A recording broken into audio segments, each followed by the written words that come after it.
Hello, and welcome to another episode of Being High with Dualistic Unity.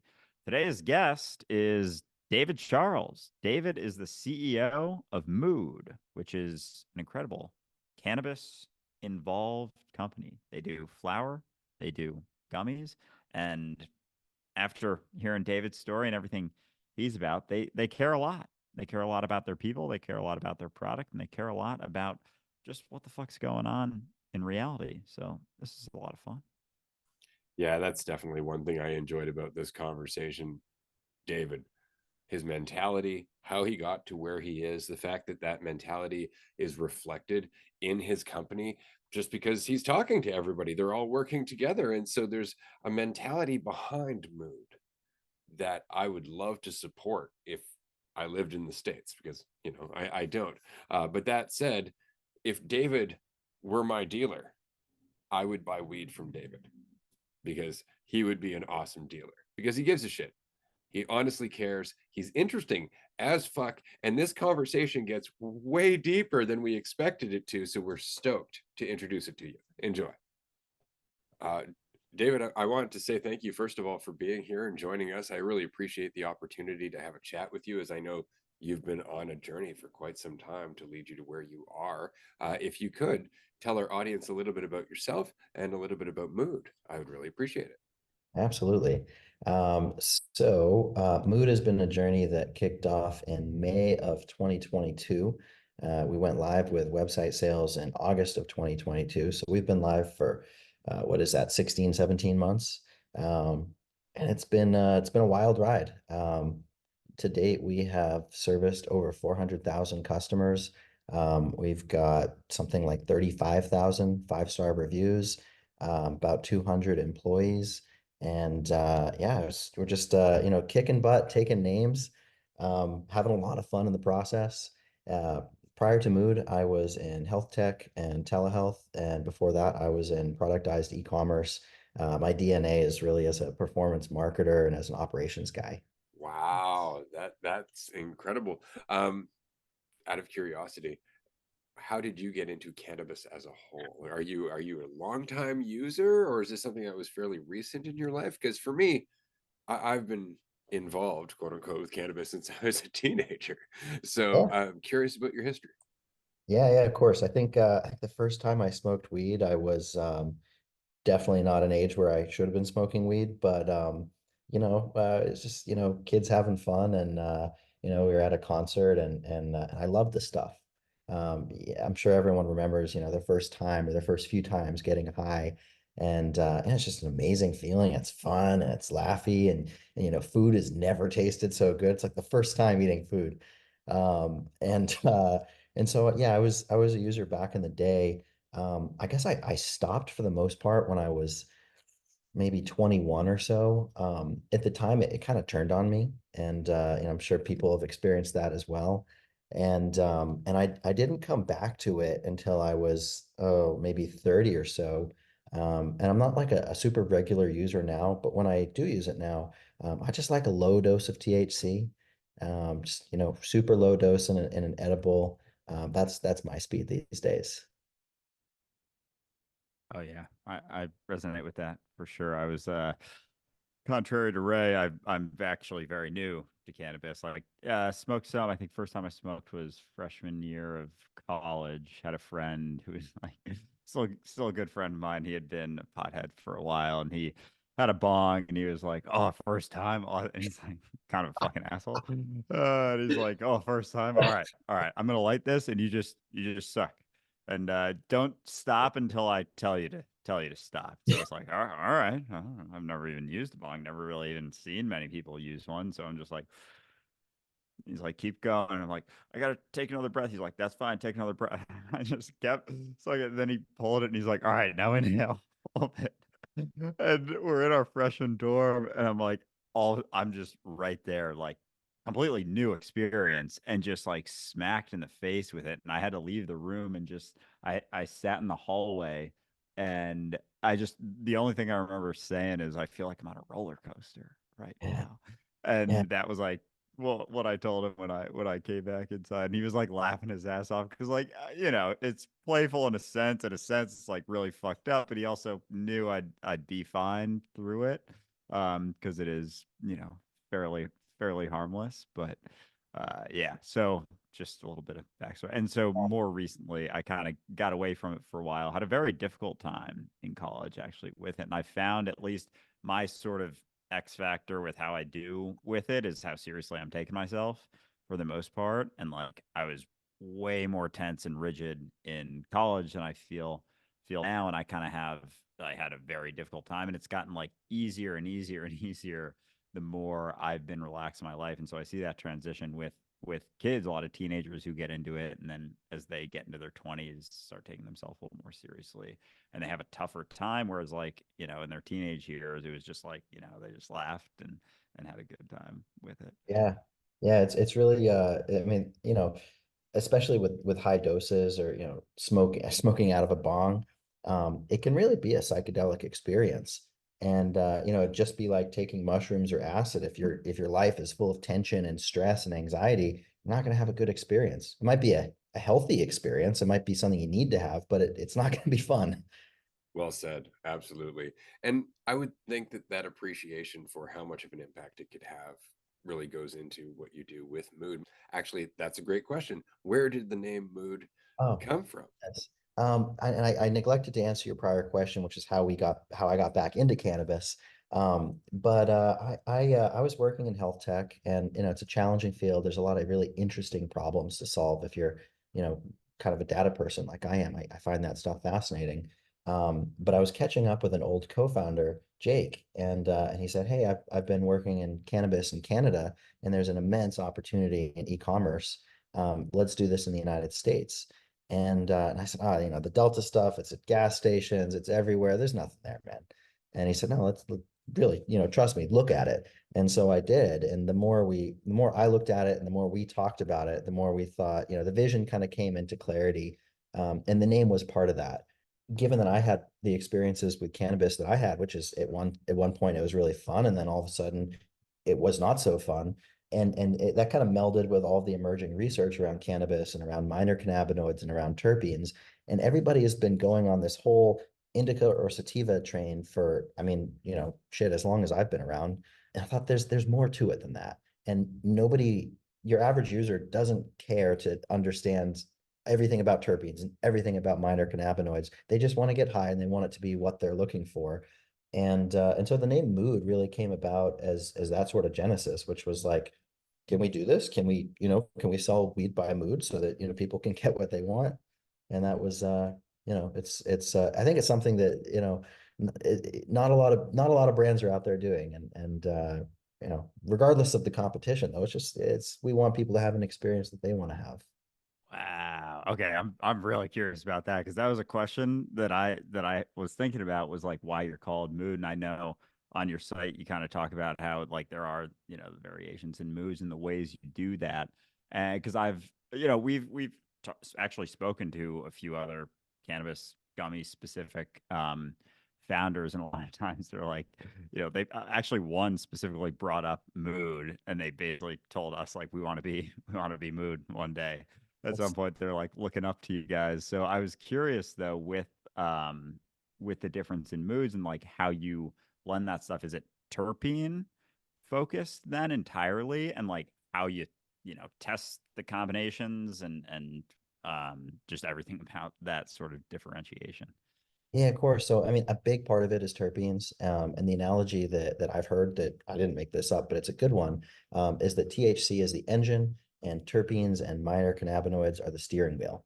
Um, and it's one of these things, it's part art, it's part science. And the science side, you really got to know this stuff. You really have to have studied terpenes and studied minor cannabinoids and read a ton and experienced a ton to really have a good eye for it. And at the end of the day, I mean, make no bones about it. It's a living plant and everybody's body is different. So, the one strain that we call sleepy, it's not going to be the perfect sleepy time strain for everybody. You still have to experiment. our goal on it, kind of our SLA on our threshold is that if we sell a strain and it's a certain mood, we want at least 80, if not 90% plus of people who use that strain to raise their hand and say, yes, I felt energized, or yes, I felt creative. But ultimately, everybody's body's different. You got to experiment. You got to find the right thing. And that kind of goes into something else that's really important to us as a brand is continuity. It's tricky with craft cannabis to be able to sell the same strain all the time and not go out of stock and not constantly be rotating. But with the approach that we're taking, we're introducing a lot of new users to cannabis, a lot of first-time users, a lot of users that, they haven't used cannabis in 10, 20, 50 years. We want to be that dependable place where they can go, or once they find their strain, they can always get it. It's always going to be the same. So that's, an operational challenge. I imagine it's probably somewhat of a social challenge as well, because there are quite a few people out there that are, let's say, not a fan of the idea of normalizing cannabis use. How has that gone for you throughout your journey in terms of facing that, not that backlash, because I don't know how much backlash you might get, but there is certainly going to be an overall frown from some people. Yeah, I mean, truthfully, the biggest frown comes from the marijuana folks, and they see us as exploiting a loophole. And I get it. They've been toiling away in this hyper, really over-regulated marijuana industry for a decade, 2 decades, and then all of a sudden, in the last couple of years, companies like us come along, and we're not beholden to 280E, and we can advertise. And I get it. But, if you look at the letter of the law, the 2018 Farm Bill, there's no loophole. It's just the letter of the law. And, I've come across some LinkedIn threads where, 80 people in the comments are all, they're talking trash about us. And, it on a human level, honestly, yeah, I mean, it hurts my feelings. I don't like the idea of like a room full of people that are just bad mouthing like everything I've put my heart and soul into. But like, people are people, and I forget, I don't know if it's Joe Rogan or somebody, people say out there, don't read the comments. So I try not to read the comments, and our core values are delivering an amazing quality product, shipping it fast, treating our people really well. Like our employees have, amazing health insurance, above market wages. Like that's what we care about. So we just try not to listen to the noise. Well, and I think it's really important to remember that almost all positive change is going to be met with resistance from people who are invested in the opposite mentality. I mean, you are doing a good thing, and you can actually gauge your progress by how many people you're upsetting. So, I mean, on that level, kudos. I rather look forward to all the people who get upset about what we're doing here and how we do it, just because we're always encouraging you to be yourself. And it's amazing how many people that upsets. And it's just because there's so much investment in trying to be something else that relaxation itself is a threat. Absolutely. In the name, in the words of Kanye West, screams from the haters got a nice ring to it. I guess every superhero needs some theme music. Fuck yeah, dude. I fucking love it. Oh my gosh. So with and because that's been something that we've enjoyed a lot, just like this stigma surrounding it. And so I'm curious with you guys and how you operate, like in terms of marketing. Like, because I didn't notice, I wasn't able to find you guys on social media or Instagram. And so along those lines, how much do you focus on existing cannabis users and this being like the best product for them to go to versus, because there's a big pool of people who aren't into cannabis at all? Do you focus any of your marketing attention on bringing people into cannabis in general, that then you are the product for them to use as, a new cannabis user? Absolutely. We're all about introducing new users or reactivating, users that haven't used in, a decade plus, to the category.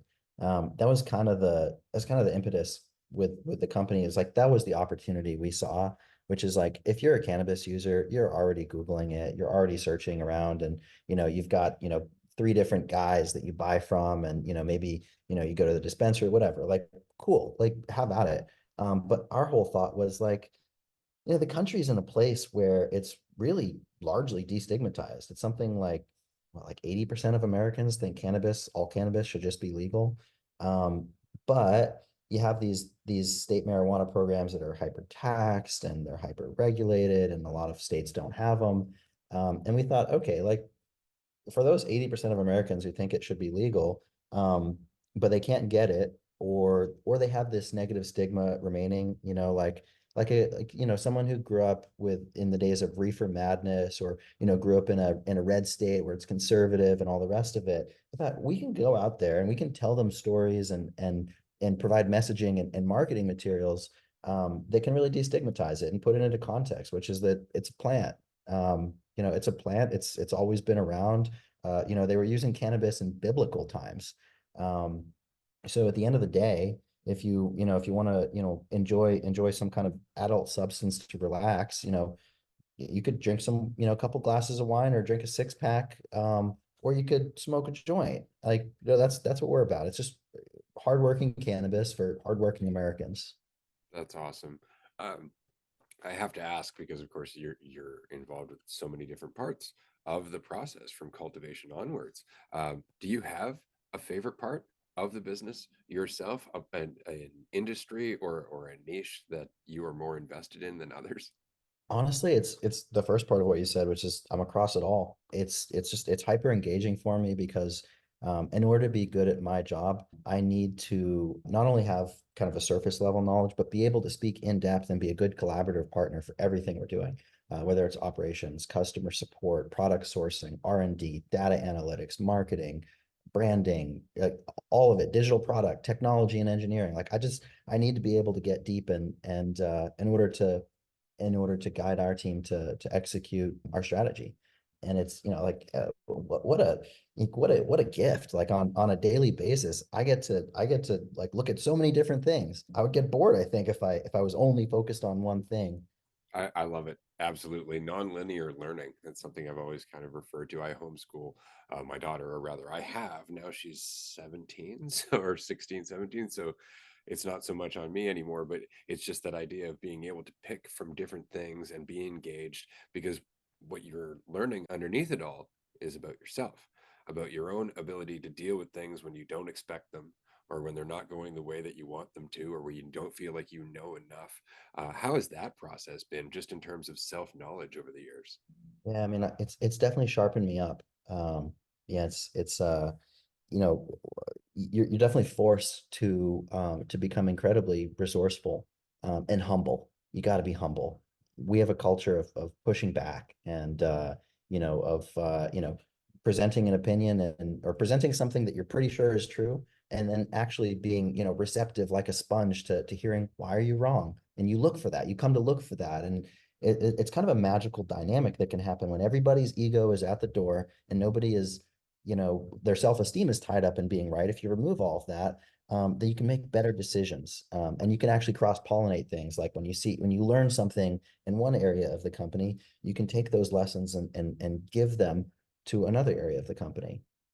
Oh, wow. Yeah, absolutely love that. Yeah, the podcast in general, as much as we have this segment, the being high with dualistic unity is primarily, we talk a lot about setting that idea of yourself, your own expectations, your ideas about what you think should be happening or shouldn't be happening, your ideas about yourself, your ideas about other people aside, and what life can be like without so much of that. Because as much as we appear to value that, or we think think there is value in that sense of knowing, that sense of control, really isn't, because like control doesn't exist, and we know that, but like we really want there to be control. No, I want to know myself. I have this idea of myself, and that's definitely how I am, who I am, what I do, and oftentimes it not oftentimes, literally all the time, it holds us back from growing and changing and shifting. And so I know there's been some stories in the past. I've reading up on a couple of your other interviews of some very uncertain periods or difficult times with mood. So is that something, I mean, I can only imagine, and us as entrepreneurs, something we come to kind of expect is facing that and dealing with that.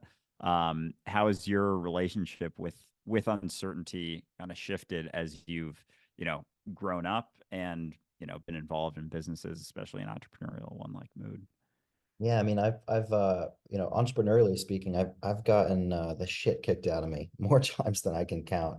Where you really put your everything, and it's so vulnerable to really try as hard as you can. It's why most people don't try, or it's why most people don't try as hard as they can, because then subconsciously you understand, your psyche understands, if it doesn't work out, I have an excuse. I didn't really put my everything into it. So you really gotta, there's no other way though. You have to put yourself on the line. You have to be willing to really get your heart broken, and really go through difficult financial times. Like, there is no, when you leave yourself no backup plan and you burn every bridge behind you to put your all into something. In years past, I'm 33 now, but I've been at this, I guess since entrepreneurial journey, since I was 24, 25. There have been plenty of times where, like I'm, selling stuff to make rent, or, had a girlfriend, for a number of years, and, she was a great sport. A date night sometimes meant like, I'm going to cook at home, or like, we're going to Applebee's, baby. Like, no, no capital Grille tonight, like, uh, but it's just part of it. And at the end of the day, not to like be like too pessimistic, but like life can be suffering, life can be hard, and it's just like, you can, I think, as Thoreau said, most people lead lives of quiet desperation, and you can kind of succumb to that, and that idea that you're not going to really pursue your dreams. You can do that, but if you choose the other way, there's no avoiding. You just got to tolerate the uncertainty, tolerate the pain, and hopefully you find happiness. Isn't it funny, right? Because it's in the process of doing that, of tolerating the pain, of not running from it, that you recognize how strong you are. You Yeah. recognize how capable you are. And isn't that the sense of happiness? We're chasing this idea of happiness, but it actually comes from going through the storm. It comes from facing the uncertainty with a certain degree of willingness. Even if it's grudging willingness, that's better than going, I don't want to do it, because then you're not going to, and you're going to get more and more of the same. This words to live by.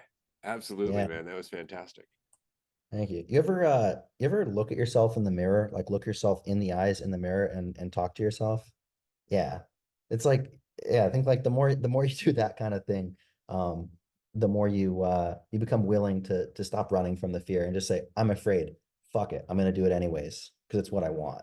Oh yeah, like so much is that like we're actually we do some like Patreon group chats and have a whole big community, and we were talking just this morning about discomfort and how much we have, collectively we have this aversion to discomfort and like prioritization of comfort. But so often when you're willing to jump into discomfort or be uncomfortable, like that's when all the growth and change and shifts really happen in your life, right? And so we have this aversion to it, but like, what if it wasn't so much about, oh, I want to be comfortable, I don't want to be uncomfortable, and you started to see discomfort as just like the first step of this whole pattern, and it's just like this wall that we keep butting up against, like, oh, that makes me uncomfortable, I'm not going to do it. Oh, that makes me uncomfortable, I'm not going to do it. But like once you're just like, fuck it, I'm cool with being uncomfortable. It's like the whole world opens up because it's not so much this prioritization of, oh, I feel bad, I want to feel good. How am I going to feel good? It's like I feel bad, whatever. I'm going to still be able to do stuff no differently. And then it's like as you do those things, then you feel a little bit better because you're doing it, but it wasn't from focusing on the feeling itself. And so I've almost been wondering if it's not to like ignore feelings necessarily, but just not base your life upon how you feel so much, like not let that be the indicator of how I live my life or what I do in my life, because it's going to be fluctuating, and it actually is allowed to fluctuate almost more frequently the less I focus on it, in a Yeah, it's sense. it's kind of paradoxical, but it's like the idea that we actually can't multitask. That's a total misnomer. We're really good at rapidly oscillating and focus shifting between different things, but you can actually only focus on one thing at once. So you actually you can't you can, to an extent, like you can't be afraid if you're focusing intently on what it is you're doing. And I'm curious, you're talking about, seeking discomfort. I love that. And that's something that's kind of been on my mind. I wonder, am I just getting older? Like I see a lot of more of that stuff. Am I just getting older, and like older people kind of talk about that stuff as they kind of grow up? Or like in the last like 5, 10 years, like has this all of a sudden become a cultural thing that people are waking up to? That is a fantastic question, because I woke up to the idea that I was making things harder on myself by running all the time when I was in my early 20s, and for years nobody wanted to talk about it. Nobody wanted to talk about being yourself or anything like that. And then all of a sudden, out of the woodwork, the last 5 to 10 years, it's just popping up more and more and more. And it's because there have been people who are just like, but why isn't it worth talking about, regardless of all that judgment, regardless of all of that, again, that backlash. um, it's really interesting to watch, but it's the basis for our podcast. The fact Yeah. that there is a change in the cultural discussion that is happening in terms of, well, it's actually really interesting, because what you were saying earlier is that THC is like the engine and terpenes are basically the steering wheel. It's very much the same in terms of feeling being the engine and our attitude about that feeling being the steering wheel, right? Yeah. All of a sudden we can run from it or we can face it head on. And so much of our culture is running from it. No, we're going to make that stop. We're going to make people stop saying those things. We're going to make, that experience stop happening for you. You can buy your way out of it. It's so much control. And yet what we're facing, or what we're introducing, is the idea that you don't need control, just influence, if you're in the shit as it's happening. Yeah. Yeah. Well, I mean, to play off of that, then, like, over the last 5, 10 years, like, is it like, I don't know, Rosa Parks said sometimes you're sick and tired of being sick and tired. Has society just become like just sick and tired of it, or is it like podcasts and platforms and engagement with like, how are these ideas all of a sudden like at the forefront of the cultural zeitgeist? It's been crawling this way for a while. It really has, like, it's funny you say zeitgeist, because I remember when that movie actually came out, or that series of videos came out in 2007, 2008ish, and Hmm. it was out of necessity because there was so much imbalance in the system. There has to be, some degree of questioning, and that's what's changed, is that we're questioning things that at one point we were just kind of comfortable accepting, like, oh yeah, I know the system's running fine. And all of a sudden we're like, oh, hold up, because there's so much evidence that it's not. And so I would say it's of necessity that we are waking up collectively. But what's interesting about that is that we have this perception that we are separate because we spend so much time thinking about ourselves. And as soon as we're thinking about ourselves, in the same way, as soon as we're thinking about the fear and not what we're doing, right, we succumb to the fear. Well, as soon as we are thinking about ourselves, we immediately feel divided from everything. We're trying to value ourselves, we're comparing ourselves, we're competing with our assumptions of others, we're doing all of this stuff. But the alternative is to just be who you are, which is everything. Everything in motion is connected. There is no division, but we act like there is. And so there's so much in terms of just recognizing we're getting carried away in stupid shit that doesn't really matter because it's not actually real. Yeah, I think 100%. it's of necessity. It's coming because it has to. Do you think that Gen Z is kind of on this track? Because, I'm 33. I don't hang out with a lot of 19-year-olds, but like it sure seems like young people are kind of like facing the screen, TikTok, likes, engagement on social media. And like it just seems like they're going down like a very, very lonely, dark path, kind of away from the light, whereas we're talking about moving towards the light and embracing an authentic, genuine human experience. What do you think? What do you think the future holds for Gen Z? I have a couple Uh, thoughts, but I have one thought, and I'll pass it over to you, Andrew. yeah. It's as above, so below. It's always the same way. Like, we go through this period of avoidance and this period of irresponsibility until finally all the consequences pile up, and we end up having a mental health breakdown, which is what we're seeing everywhere, over and over and over. More and more people looking to therapy, not recognizing that they have a lot of power over their own mentality. It's just that they're still looking for the help instead of being their own help. Yeah. Right. And so I think that they are on a rapid journey towards the realization that it's on them. I think they're doing it the hard way in a very small, compressed period of time because they get really caught up in the idea of themselves. Look at me, I'm going to be famous. People are going to love me. I'll look at all the likes, look at all these connections, blah, blah, blah. And then it all turns to ash. And they have to come back to, right, it's on me. It's on me. I recently witnessed my daughter go through this. As I said, she's about 16 and a half, 17, and she was getting really caught up in the Snapchatting and TikTok and likes and all that stuff. And about 6 months ago, she looks at me and she's like, my life really suffers when I focus on other people liking me. I was like, holy shit. Yeah, that's absolutely true. And she just kind of took it in. And ever since, she's made more and more efforts to make her own time for herself, make more and more efforts to look at the quality of the friendship rather than just, yay, it's friendship. And she's done so just through hitting the wall, because I never stopped her from hitting that wall. Yeah. Right. Yeah. And that's it. It's just that period of self reflection. So in my own house, I've seen that change. And I think it's coming in to a larger degree of necessity again. Yeah.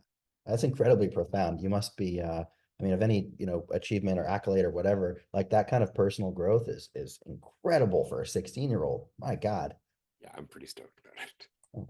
Yeah, fucking kudos. Because Ray's also homeschooled his daughter her whole life. So there's been, less of that systemic influence. So she's had more space and time to actually reflect, which is like makes so much sense. Like not to throw kids into a fucking basically work environment at the age of 5 and then judge them the entire time as they go. And that just being and it's interesting because like when it comes to the generational sort of thing you asked about Gen Z and even just seeing it from like in the immediacy of like human history, going from tribal society to where we're at now, like in tribal society, there wasn't so much of this idea that you could control what was going on. There was a lot more like physical dangers at play. Like if we couldn't control our environment temperature wise, so we had to move as the temperatures changed and shifted. There's not so many barriers, just we've been able to basically force out nature. So like there were wild animals around. You had to pay more attention, basically, or else there were physical repercussions. And like there's been sort of a shift and who knows, maybe reality just constantly fluctuates through these shifts. And we're just at a point where since then we've, been able to build these sort of structures and give us this more of this sense of control to avoid the physical dangers. But now we have psychological dangers rooted in this conceptual idea. It's no longer that I'm worried about me physically staying alive, it's me conceptually staying alive, being liked by people. And so that degree of suffering from not paying attention to what's actually going on, because when you're paying attention to what's actually going on, you're more physically safe, but you're more psychologically, quote unquote, safe because if you're paying attention to what's actually going on, you can't simultaneously be thinking about yourself quite so much. And there's been this jump from like the repercussions being physical to the repercussions being mental. Now, this thing happened, I got embarrassed. Now I think negatively about myself. And so that's my suffering that I'm experiencing. But as that then gets so extreme, like we can't avoid the danger because now it's internal or seemingly internal, we start to realize, all right, where does that stem from? Where does anxiety stem from? Ray said this a bunch of times, like it always stems from this sense of control, this false sense of control. Like I'm anxious because I feel like I can possibly control the situation into happening in the way that I want it to happen so that I'm perceived in the way that I want. And that's not possible. Like you can't actually do that. And so we're button up against the repercussions of believing that control exists. That control is something that we can garner. And so as more and more people are starting to let go of be themselves because there's no way for me to actually have control over how you see me. So I might as well just be myself. But if there is this illusion that, I can control how you see me and I can guarantee you like me as long as I do these things, as long as I'm normal, as long as I dress this way and act this way and don't get too, crazy and emotional and flamboyant or whatever, as long as I maintain this and everyone else is maintaining this. And so there's a lot of rigidity there. But then, the shift, the pendulum swings back and it swings back more towards letting go, freedom. And who's to say we can't have some semblance of this sort of society maintained, but with just a little bit less idea of control, a little bit more freedom, because we see that control, it doesn't have the payoff that we once thought.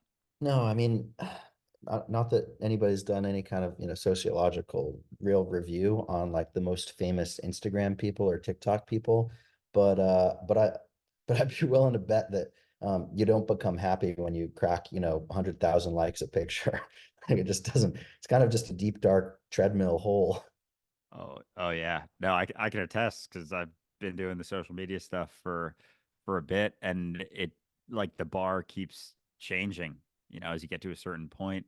And just recently, because I got into like basically found this kid that I followed who kind of figured out a solid social media blueprint, a way to like make videos more or less go viral by having a really solid hook, gets people in, and then given the given some time so that there's this prolonged viewing time, which makes something more or less go viral. And if you hit the spot in the right spot, and then you get it. And so had a few video like for a couple of months, had a few videos, a number of videos go pretty viral, gained a bunch of followers, and it's been hitting me more recently that was like a curated version of myself. It wasn't really myself. It was like this contorted version, because if I were to act like this, then I would have control of this happening. If I were to structure a video like this, there's this sense of control of this happening. But it's like, is that really what's best, though? And now, as I'm starting to relax a little bit more in my life, cannabis has definitely been something that I've utilized to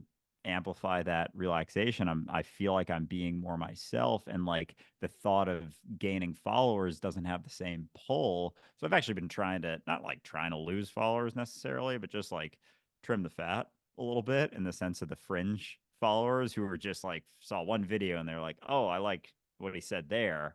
So I'm being more willing to be myself and just like not shy away from controversial topics. And there's like, because every time you post something controversial, it's polarizing. Like, yeah, there's a bunch of people who are pissed at you, like sharing more cannabis related videos, get a lot of comments of people who, just still have a negative stigma, telling me I'm, addicted and doing something wrong and bad. But then there's also the side of people who really, really appreciate that, who do it themselves. And so in polarization, by just being yourself, because you're not following some standard, you're inevitably going to find the people that you connect with far more quickly.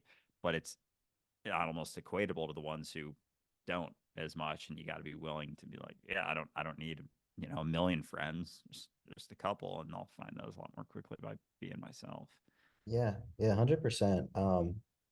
And for anyone who's in any kind of business, any kind of consumer facing business, whether it's content, products, or services, it's tough to find a balance because it's a core channel of business, social media. At the same time, it's like, all right, if you read about narcissism is this word that gets thrown around and used and abused until it's essentially meaningless. But if you look up like what are the core tenets of narcissism, like what are what would Carl Jung say about it? Well, really, a narcissist is somebody who doesn't actually interact with the world as their authentic self. They have such low self-esteem that they only present to the world an idealized self, which is essentially an avatar of who they wish they were. And the avatar interacts with the world. That's clinical narcissism. And for a clinical narcissist, life is a hall of mirrors. They're constantly looking to see how am I coming across? What's my reflection? And it's sad because, social media, you know, for all the times that people misuse the word narcissism, like it really does encourage this sort of walking through a hall of mirrors as an idealized avatar form. Like it it promotes that. And it's certainly something that I think there is a spectrum of. Like when we talk about narcissism, we're talking about people who are at the extreme end of getting self-absorbed, but everybody's kind of on that spectrum to some degree. And I mean, we forget that, even with psychosis is thinking that your thoughts are real. Every time you're worried for an entire night about somebody judging you that never happened, that's a little bit of psychosis. And that's not necessarily something you should panic about, but it's something to keep in mind. It's something to understand in terms of these are behaviors. They're not necessarily disorders. They're behaviors that are taken to an extreme, right? One thing I always found funny is that accusing somebody of being a narcissist is something that a narcissist would often do. And so you really have to question how easily you're throwing that word around and why. Is it really about them or is it about you? Yeah, you accuse others of what you're guilty of.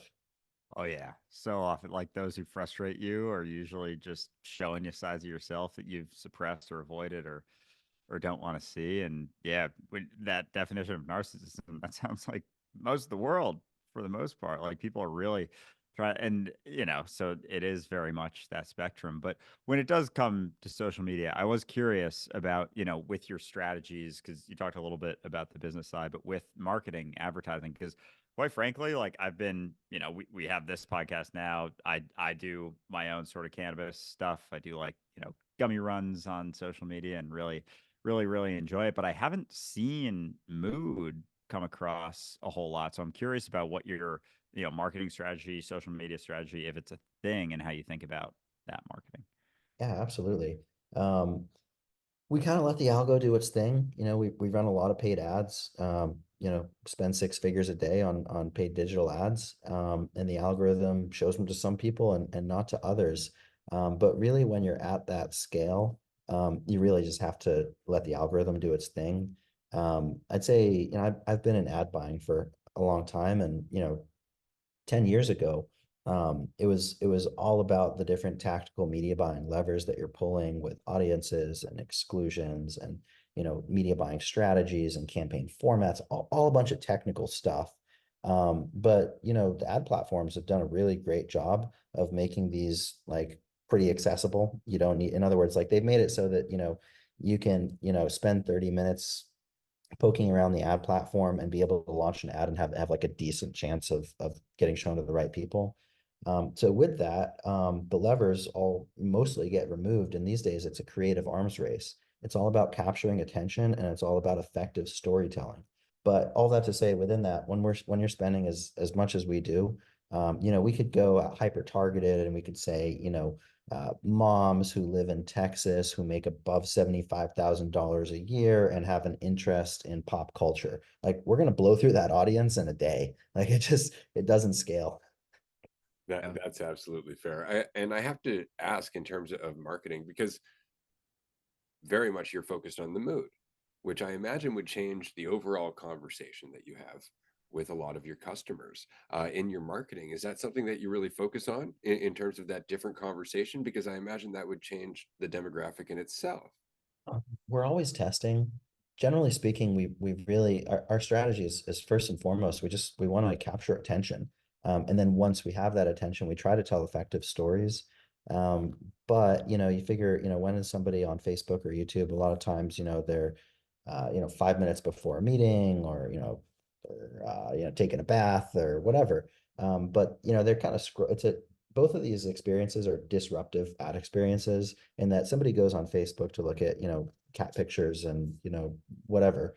They're not going there to look at ads for the most part, unless they're, guys like me or maybe guys like you. But we just want to meet people where they are. And we want to convey that education. And truthfully, it's been a huge pain point over the last year, the education on our website. I mean, I get told a lot nowadays that, you guys have such a nice website. I'm always flattered, but, we're our own worst critics and we're not so thrilled with the website. We've been working on it for much of the last year, and actually, in the next 2 to 3 weeks, we're dropping a completely new website, completely new branding, completely new pages, all kinds of different formats for educating people and storytelling in accessible ways and in multiple ways, whether it's text, video, or both. But to kind of circle back to your question, I just say that we try to get across that you can buy cannabis for your mood. But the first question we always need to kind of address is, yes, you can buy cannabis online. Yes, it's federally lawful. Yes, it has an amount of THC that will give you the benefits that you enjoy, and kind of make those points. And then we want to branch more into educating and going deeper on it. Nice. That definitely makes sense. I am curious because you never mentioned anything about like Instagram, TikTok. Do you guys have a presence there, or is there a reason that that has been maybe not done yet? TikTok is really touchy on cannabis, so we just haven't pursued it. I mean, every now and then I'll search on TikTok in my browser. I refuse to have TikTok on my phone or Instagram. But I'll search and people are throwing up videos about us and talking about us, and that's really cool.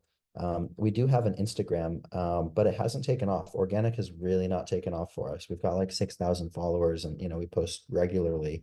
And there's definitely utility to just having an Instagram that, obviously you weren't able to find it. That's definitely a miss.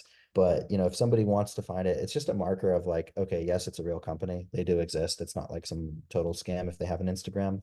But we've been focused on scaling ads, not so much organic, and we just haven't found success in it yet. That's fair. Marketing is always really tricky, especially when everybody's trying to do the same thing, which is one thing that I think really differentiates mood is again the focus on the mood. Out of curiosity, ballpark, how many people do you think you work with on a day-to-day basis? We have a core management team of I think 7, myself included. But otherwise, I mean, yeah, if you're counting Slack, actually, let me just pull up my calendar to reference. Appreciate it. Yeah, of course. So like I don't know, earlier I was on a call with our management team. Before that, I had a call with 2 folks from our side and our legal team. Before that, I had a one-on-one. Yesterday, I had a call with our government relations and more legal and I don't know. I'm guessing on a daily basis, if you're talking like who am I talking to? Probably like 5 to 10 people. And if it's Slack as well, like we're big on Slack, then it's more like 20, something like that. That's awesome. The reason I ask, because I understand it seems like a very random question. Even our listeners, like, why the fuck are you going there? Is it goes back to our original conversation about that difference in mentality, that difference in attitude, about the things that you're feeling, about work as a whole, about relationships, about all of that. That difference between, oh, why is this happening to me? And, oh, what can I do with this? Now, as you obviously embody that and have been practicing that throughout your career, throughout your journey, you are always having that impact on everybody else that you talk to, and everybody else in that organization would have the same impact and ripple outwards, and all of that. And I've noticed over the years that that really separates the people who interact with me for a long period of time. Anybody who doesn't want to take responsibility or take accountability and move forward just tends to disappear after a certain point, after a certain amount of time. And so, in the process of meeting growers, for example, in meeting other companies that you're working with, in establishing your network, how has that gone? Because I know not every relationship is going to be, you rosy fields and all that from the start. You're going to go through some people who, well, they fuck you over. Not to put too fine a point on it. How has that happened? And do you feel that you are now at a point where your structure and your community reflects your own mentality to a very large degree?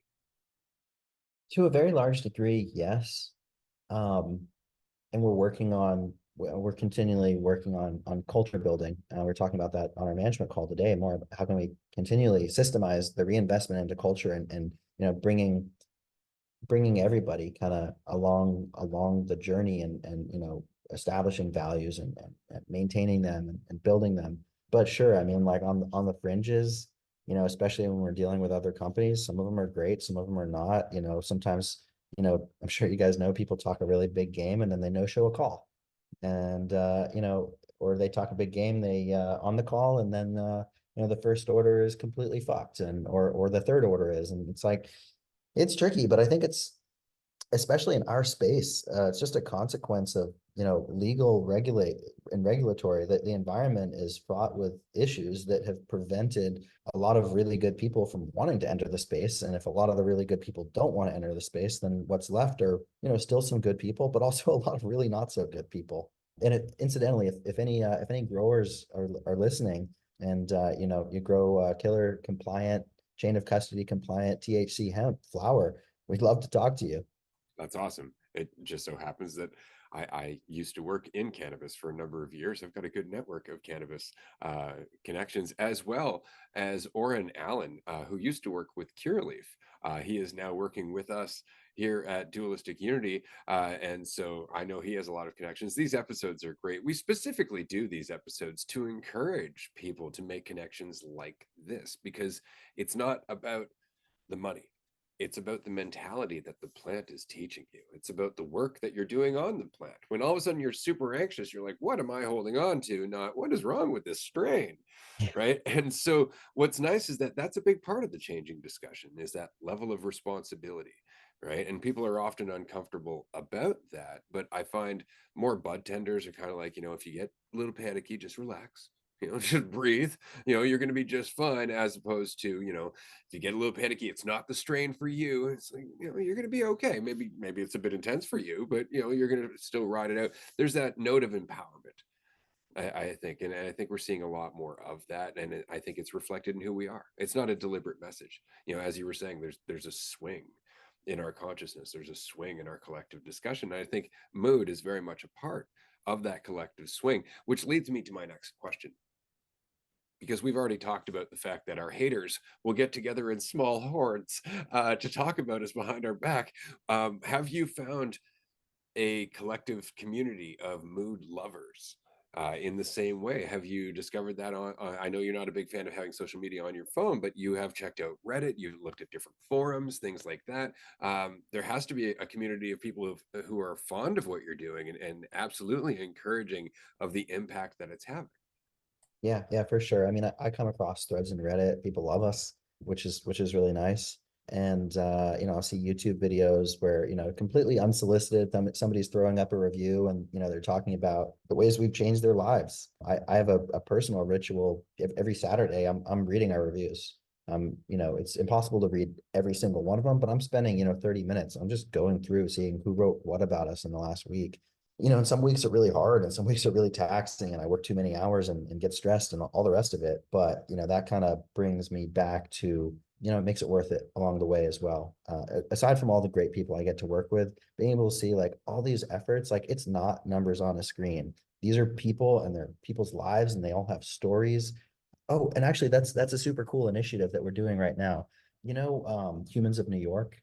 It's this Yes, guy, he's a familiar. photographer, and for like 15 years or something, he just walks around the streets of New York and he finds random people and he'll take their picture and he'll get these really profound, raw, vulnerable interviews, like their life stories, like really sometimes it's dark, sometimes it's happy, but just like real human vignettes.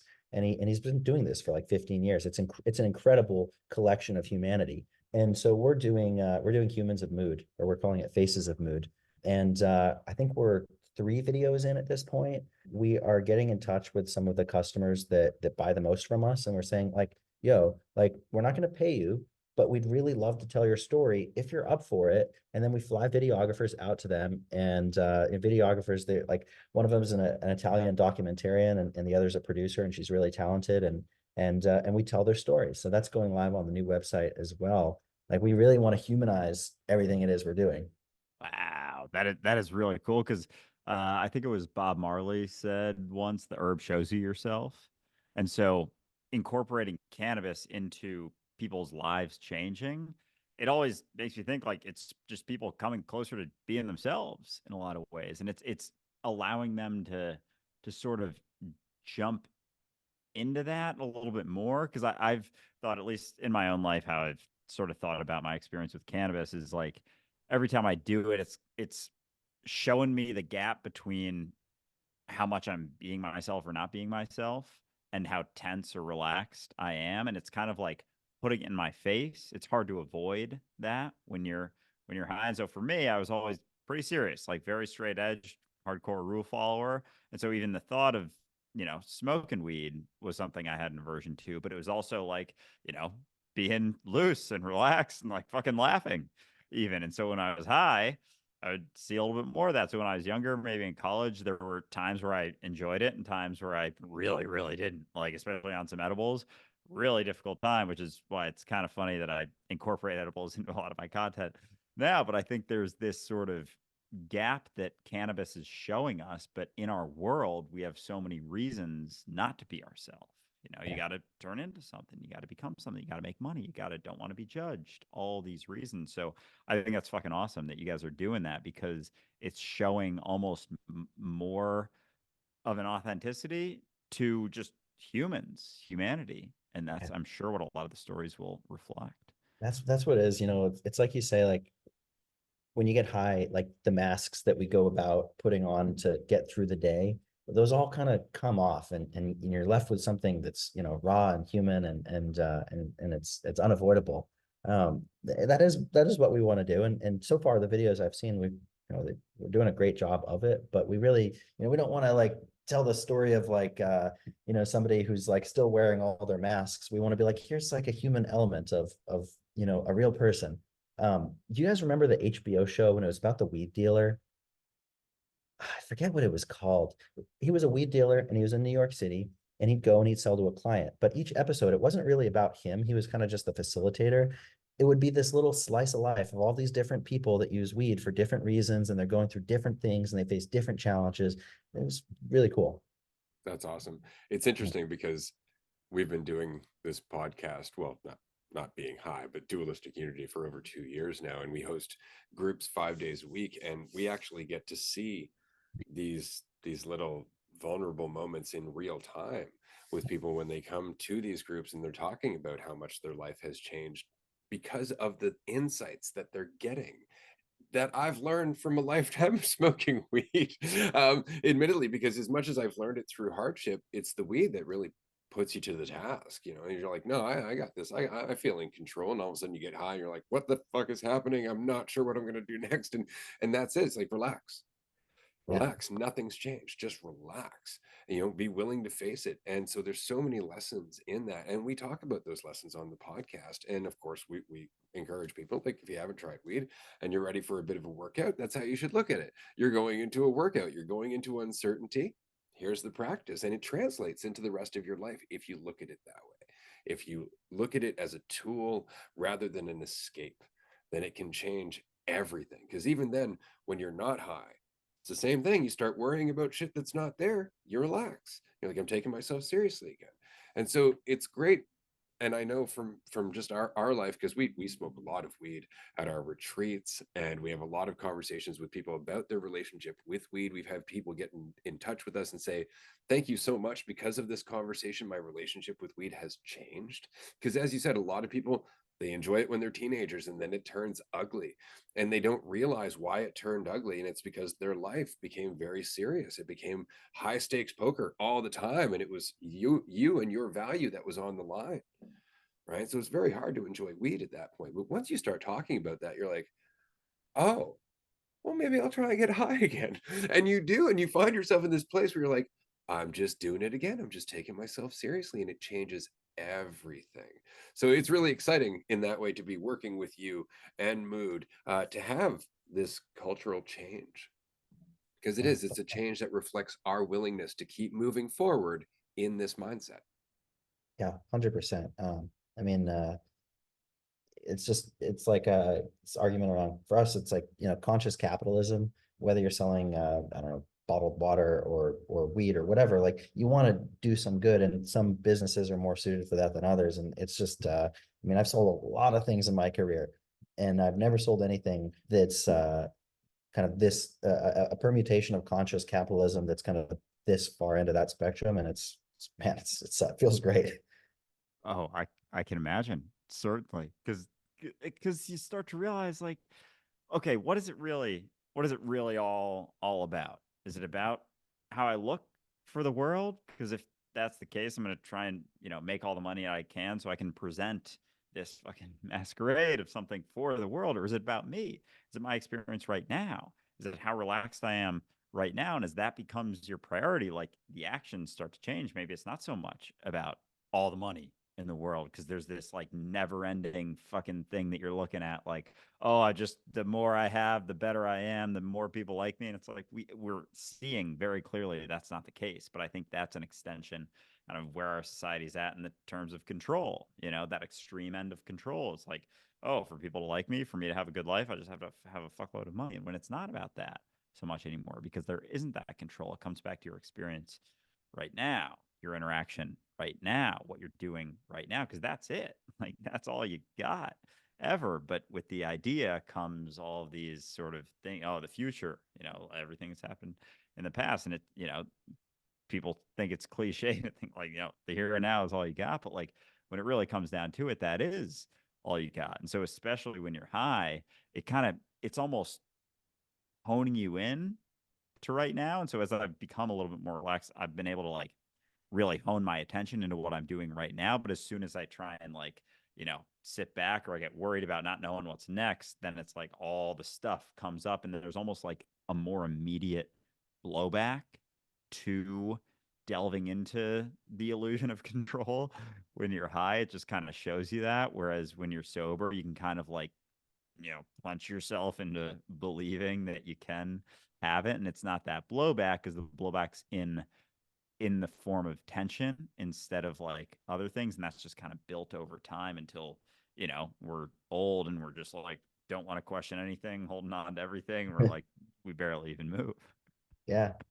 Yeah, it's really, it's remarkable how a substance like cannabis, that does affect people differently, it seems like a through line is that it always reveals you to yourself. Oh, absolutely. And whether you're willing to or not, as you said, it's very much like a psychedelic in that way. And I really enjoyed how you described that, because it's really when you're tense that it has that effect, because it's your resistance to it. I've often said this, it's the gap that really kicks you in the ass, the gap between how relaxed it's trying to make you and how tense you're determined to be. And that's really it. And so I've really enjoyed this conversation. We're going to wrap up in the very near future here, but David, I have to ask, when it comes to consumption for you, what's your favorite methodology? Yeah, I like two things. Well, I guess they're both technically edibles, but like a really low dose gummy. We've got some microdose gummies that are 5 milligrams of THC. And sometimes I won't even have the whole one. I'll have like half of it, you know? Like I'm really a lightweight these days.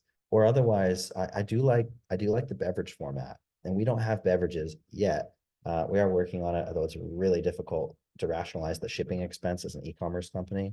But we're working on that. I love that. You get to just get to munch, get to control.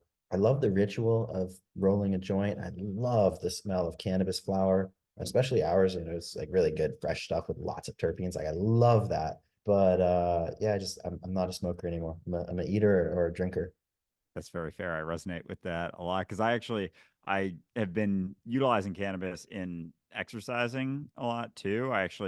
I ran the New York City Marathon this past year, and in my during my training, I had to raise money, and I had to and so ways I did that was like, oh, let's think of some creative social media stuff. So I started like a gummy run series where I'd take a gummy and go on a run. And a variation of that from another company is they do have the drinkable stuff as well. And so I'd love to hear a little bit more about your progress with that. So I'm curious though with, running, because that was also something that I think the reason that it hit was because I was just like jumping into it and like very much being myself, whereas a lot of my other content's more like advice, mental health related. And it's not to say that there isn't value in that, but like during those, I'm not really being myself in the same way as I am when I'm just like really high and just kind of like doing whatever I'm doing. So I was curious if for your gummies or if you have a certain strain or something mood wise that you think would be best for a run or for exercise, if there's like an uplifted or energized version, I'd be Yeah. very curious.